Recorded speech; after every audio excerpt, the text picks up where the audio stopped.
Hi guys! Today's video, isa na naman i-share ko sa live ko dito sa China dahil Sunday today.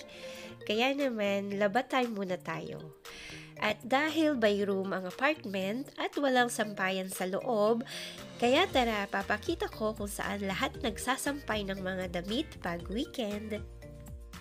At heto guys, paglabas natin sa room, lalakad pa tayo at least 1 minute lang. Bale sa likod ito ng apartment namin na inuupahan. Kapag Sunday off guys, halos maraming nagsasampay. Kaya naman, check natin if may pwesto pa ito sa akin na nilabhan ko. Tuloy-tuloy lang ang lakad hanggang makarating sa likod ng bahay. Hala guys, bago makapasok, merong binigay ang landlord na access key para mabuksan ang pinto. At heto na guys, itatap ko na itong key para makapasok sa sampayan nila.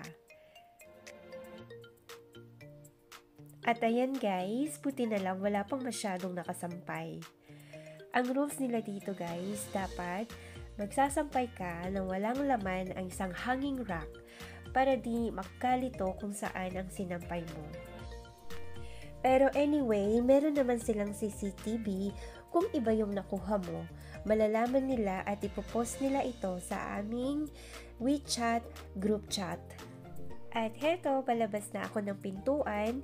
Ito yung routine ko every weekend na live ko dito sa China kapag day off ko. Hanggang dito na lang guys. Thanks for watching. Bye!